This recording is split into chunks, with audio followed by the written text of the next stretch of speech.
രാഷ്ട്രീയവും vote പിടിക്കലും vote ചെയ്യലും അതൊക്കെ ഇന്നല്ലെങ്കിൽ നാളെ അവസാനിക്കുന്നതാണ്. അതൊക്കെ പക്കാ ദുനിയാവാണ്. എങ്ങനെയൊക്കെയാ വോട്ട് പിടിക്കേണ്ടതെന്നറിയില്ല.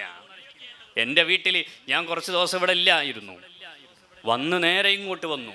അപ്പോഴും എൻ്റെ നാട്ടിലുള്ള സ്ഥാനാർത്ഥികളൊന്നും എന്നെ കണ്ടില്ല. വീട്ടിൽ 3-4 തവണ വന്നു. ഇന്നലെ ഒരു സ്ത്രീ വന്നു, സ്ഥാനാർത്ഥിയായ ഒരു സ്ത്രീ. എങ്ങനെയൊക്കെ വോട്ട് പിടിക്കുന്ന കോലാണ്, എന്താ പറയേണ്ടതെന്നറിയില്ല. അപ്പോൾ ഭാര്യയോട് ആ ഒരു മുസ്ലിം സഹോദരിയും കൂടെ 3 അന്യമതസ്ഥരായ സ്ത്രീകളുമുണ്ട്.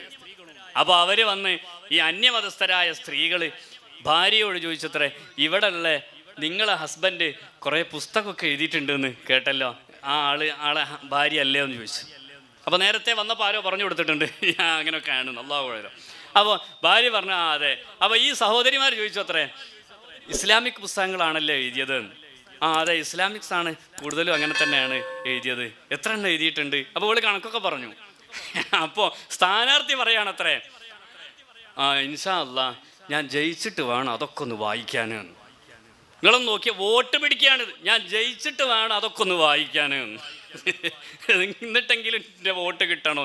എന്താണ് പറയേണ്ടത് എന്നറിയില്ല. വാക്തത്വങ്ങൾ ഭരണാധികാരികൾ പൂർത്തീകരിക്കേണ്ടതാണ്. വോട്ട് നമ്മളുടെ അവകാശമാണ്, നമ്മളത് ചെയ്യേണ്ടതാണ്, കൃത്യമായി വിനിയോഗിക്കേണ്ടതാണ്. ഞാൻ വോട്ടൊന്നും ചെയ്യുന്നില്ല എന്ന് പറഞ്ഞ് നമ്മൾ മാറി നിൽക്കേണ്ടതില്ല.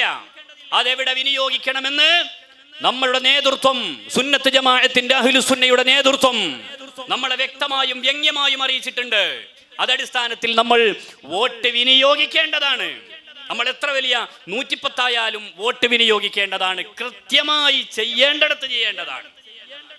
പക്ഷേ ഒരു വോട്ട് പിടിക്കലിന്റെ പേരിൽ, രാഷ്ട്രീയ പ്രവർത്തനത്തിന്റെ പേരിൽ, ഇനി അതിന്റെ പിന്നിൽ വരാനുള്ള ആഘോഷ പ്രകടനങ്ങളുടെ പേരിൽ നമ്മളുടെ ആഖിബത്ത് പോലും, ഈമാൻ പോലും തെറിച്ചു പോകുന്ന അവസ്ഥയിലേക്ക് നമ്മളുടെ രാഷ്ട്രീയ പ്രവർത്തനങ്ങൾ ഒന്നും മാറാൻ പാടില്ല.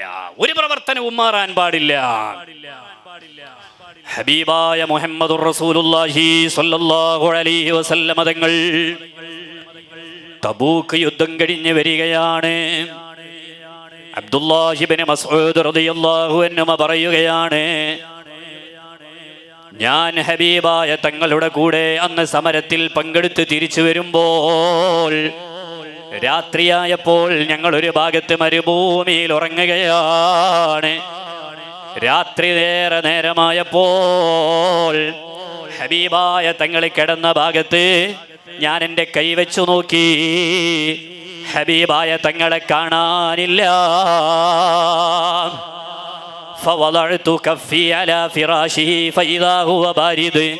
അള്ളാന്റെ ഹബീബ് കിടന്ന ആ ഭാഗം തണുത്തു കിടക്കുകയാണ്.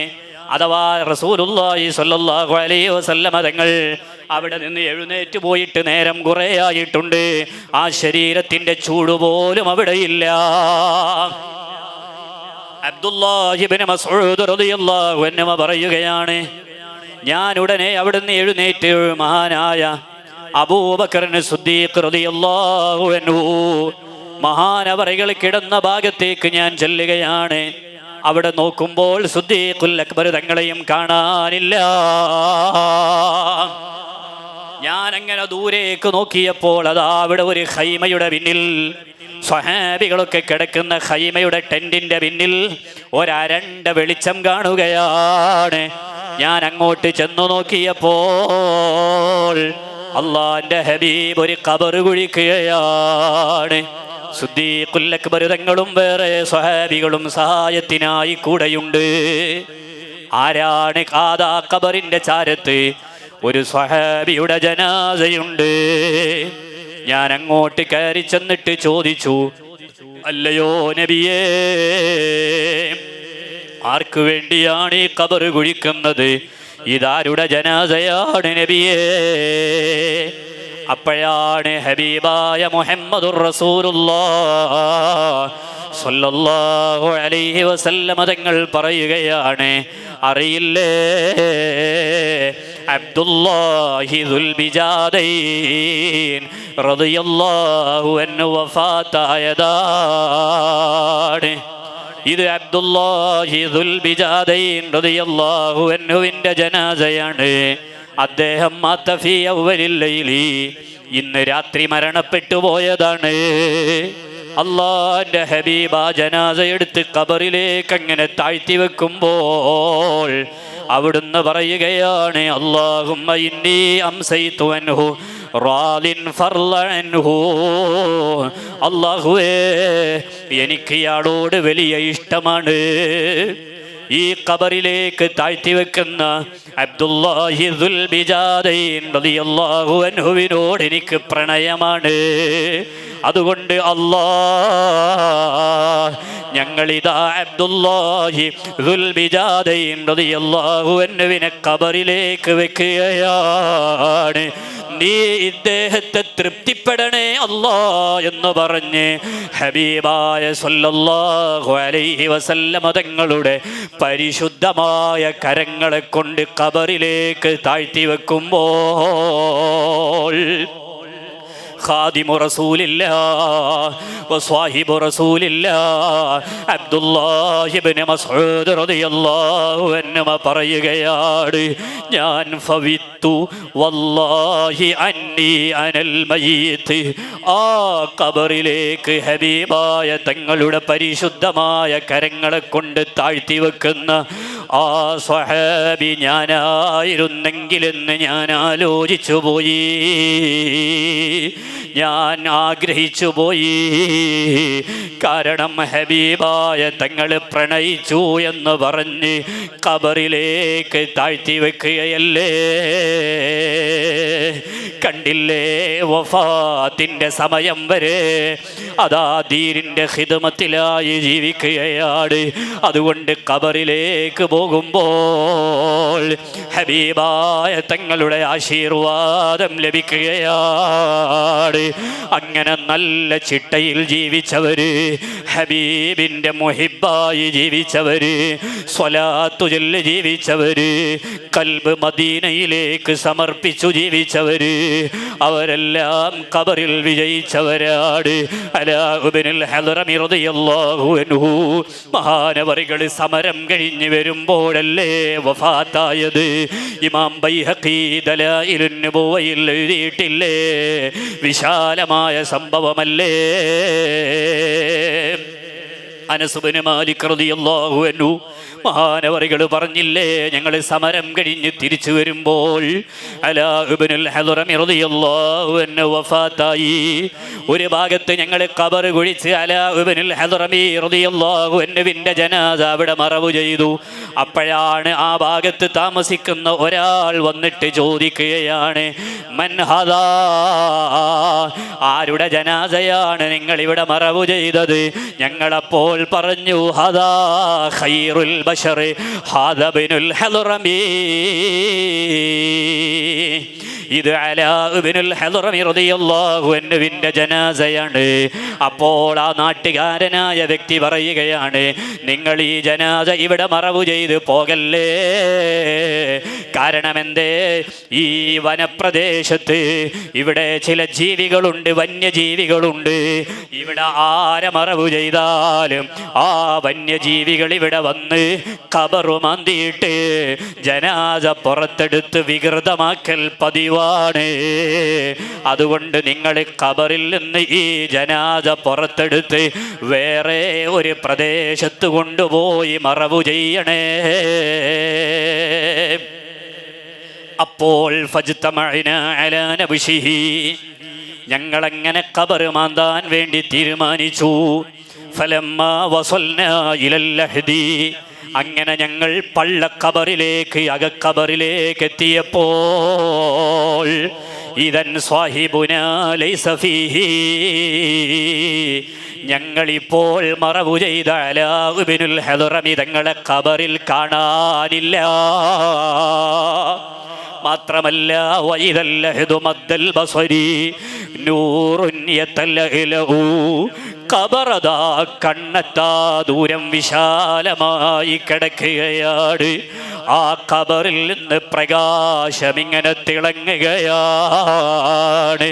ഫഅഇദ്ന തുറാബ ഇലൽ ഖബരി സുമ്മ ഇർതഹൽനാ. ഞങ്ങളങ്ങനെ മണ്ണ് ഖബറിലേക്ക് തന്നെ വാരിയിട്ട് ഞങ്ങൾ അലാ ഇബ്നുൽ ഹളറമി റളിയല്ലാഹു അൻഹുവിനെ ഖബറിൽ കാണാത്തതുകൊണ്ട് ഞങ്ങൾ അവിടെ നിന്ന് യാത്ര തിരിച്ചു പോരുകയാണ്. കണ്ടില്ലേ, നന്മ ചെയ്താൽ, നല്ലത് ചെയ്താൽ, ചിട്ടയോടെ ജീവിച്ചാൽ ഖബറിൽ വലിയ സ്വീകരണം ലഭിക്കുകയാണ്. ഹബീബായ തങ്ങൾ വന്ന ഖബറുകൾ എത്രയാണ്! ഇമാം സുയൂത്തി റഹ്മത്തുള്ളാഹി അലൈഹി ആ വിഷയത്തിൽ ഒരു ഗ്രന്ഥം തന്നെ എഴുതിയിട്ടില്ലേ? അള്ളാന്റെ ഹബീബ് ഖബറിൽ വന്നവരുടെ അവരുടെ ചരിത്രങ്ങൾ മാത്രം ക്രോഡീകരിച്ചിട്ടില്ലേ? മനാമിൽ അള്ളാന്റെ ഹബീബ് വന്നവരെത്രയാണ്! എൻ്റെ കയ്യിലുള്ള ഗ്രന്ഥം മുഅ്ജമു മൻ റആ റസൂലല്ലാഹി സ്വല്ലല്ലാഹു അലൈഹി വസല്ലമ ഫിന്നൗമി വൽ യഖ്ളാൻ. ഹബീബായ തങ്ങളെ ഉണർച്ചയിലും ഉറക്കത്തിലും കണ്ട മഹാന്മാരെ മാത്രം വിശദീകരിക്കുന്ന ഗ്രന്ഥമാണ്. 1000-ലധികം മഹത്തുക്കളുടെ ചരിത്രമാണ് ഇതിൽ പ്രതിപാദിക്കുന്നത്. ഈ മജ്ലിസ് ഒന്ന് ഹബീബായ സ്വല്ലല്ലാഹു അലൈഹി വസല്ലമ തങ്ങളുടെ ഉമ്മരപ്പടിയിലേക്ക് വെച്ച് ഇൻഷാ അല്ലാഹ് ഹബീബായ തങ്ങളോട് നമ്മളുടെ സങ്കടങ്ങൾ പറഞ്ഞ് വന്യരായ ഉസ്താദുമാര് ദുആക്ക് നേതൃത്വം നൽകുകയാണ്. അല്ലാഹുവേ, ഞങ്ങൾക്ക് ഏക പ്രതീക്ഷ, പാപികളായ തെറ്റുകാരായ ഞങ്ങൾക്ക് ആകെയുള്ള പ്രതീക്ഷ ഞങ്ങളുടെ നേതാവായ തങ്ങളാണ്. ആ തങ്ങൾ ഞങ്ങളുടെ ഖബറിലെ തിങ്കളായി വരാനാണ് ഞങ്ങളിതെല്ലാം പറയുന്നത്, ഇത്തരം മജ്ലിസുകളിലെത്തുന്നത്. നാദാ, നീ സ്വീകരിക്കണേ അല്ലാഹ്. മുഹയ്യിദ്ദീൻ ത്വമഈ എന്നവർ എഴുതുകയാണ്, മുഹമ്മദ് ഇബ്നു അബ്ദുല്ലാഹി ഇബ്നു അസദുൽ യാഫിഈ റളിയല്ലാഹു അൻഹു പറയുകയാണ്, ഞാൻ മദീനത്ത് സിയാറത്തിന് പോകാൻ വേണ്ടി ഉദ്ദേശിച്ചു. അപ്പോൾ ഞാനൊരു തീരുമാനമെടുത്തു. ലാ അദ്ഖുലുൽ മദീനത ഹത്താ യഅ്ദന ലി റസൂലുള്ളാഹി സ്വല്ലല്ലാഹു അലൈഹി വസല്ലം. ഹബീബായ തങ്ങൾ എനിക്ക് അനുവാദം നൽകാതെ ഞാൻ ഹബീബിൻ്റെ നാട്ടിൽ പോകില്ല. എന്നെ വിളിച്ചാലല്ലാതെ, എനിക്ക് സമ്മതം കിട്ടിയാലല്ലാതെ ഞാൻ ഹബീബായ തങ്ങളുടെ മദീനത്ത് കയറില്ല. ഞാനങ്ങനെ നടന്നു മദീനത്തേക്ക്. ഫവഖഫ്തു അലാ ബാബിൽ മദീനത്തി 14 യൗമാ. 14 ദിവസം മദീനയുടെ കവാടത്തിൽ ഹബീബായ തങ്ങളുടെ അനുവാദം കിട്ടാൻ വേണ്ടി ഞാൻ കാത്തിരിക്കുകയാണ്. 14-ാമത്തെ ദിവസം ഹബീബായ തങ്ങളെ ഞാൻ എൻ്റെ മനാമിൽ കണ്ടു. കണ്ടപ്പോൾ എന്നോട് പറയുകയാണ്, യാ അബ്ദല്ലാഹ്, അന ഫിദ്ദുനിയാ നബിയുക വഫിൽ ആഖിറതി ശഫീഉക വഫിൽ ജന്നതി റഫീഖുക. അല്ലയോ കൂട്ടുകാരാ, ഞാൻ ദുനിയാവിൽ നിന്റെ പ്രവാചകനാണ്, ആഖിറത്തിൽ നിനക്ക് ശഫായത്ത് ചെയ്യുന്ന വ്യക്തിയാണ്. വഫിൽ ജന്നതി റഫീഖുക, സ്വർഗത്തിലോ ഞാൻ നിന്റെ കൂട്ടുകാരനാണ്. മഹാനായ മുഹമ്മദ് ബിൻ അബ്ദുല്ലാഹ് തങ്ങളുടെ മനാമിൽ വന്ന്, അള്ളാന്റെ ഹബീബ് ഞാൻ സ്വർഗത്തിൽ നിങ്ങളുടെ കൂടെയുണ്ടാകുമെന്ന് പറയുമ്പോൾ അവിടുത്തെ സന്തോഷം എത്രയാണ്, കൽബിൻ്റെ ആശ്വാസം എത്രയാണ്. എന്നിട്ട് പറയുകയാണ്, നിങ്ങൾ ഇങ്ങനെ നേരിട്ട് എൻ്റെ അടുത്തേക്ക് വരല്ലേ. യമനിൽ 10 ആളുകളുണ്ട്, അതിൽ 5 ആളുകൾ വഫാത്തായവരാണ്, 5 ആളുകൾ ഇപ്പോൾ ഹയാത്തിലുള്ളവരാണ്. നിങ്ങൾ ആദ്യം അവിടെ ചെന്ന് സിയാറത്ത് നിർവഹിച്ച് അവരെൻ്റെ ആശിഖീങ്ങളാണ്, അവരെൻ്റെ മുഹിബ്ബീങ്ങളാണ്. അവരോട് സമ്മതം ചോദിച്ച് വരണേ.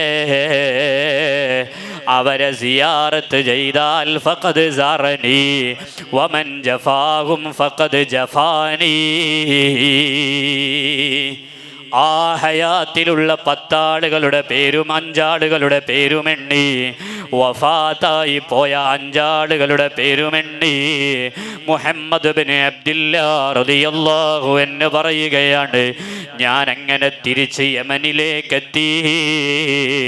എല്ലാവരെയും സിയാറത്ത് ചെയ്തു. ഒരാളെ അടുത്തേക്കങ്ങ് കയറിയപ്പോൾ മർഹബാ ബി റസൂലില്ലാഹ്, അള്ളാന്റെ ഹബീബ് പറഞ്ഞയച്ചിട്ട് വന്നതല്ലേ നിങ്ങൾ എന്ന് എനിക്ക് സ്വാഗതം ചൊല്ലി. ഞാൻ അദ്ദേഹത്തിൻ്റെ അടുക്കൽ 3 ദിവസം താമസിച്ചു. അയാളോട് സമ്മതം ചോദിച്ചു. മദീനത്തേക്ക് വീണ്ടും തിരിച്ചു വന്നു.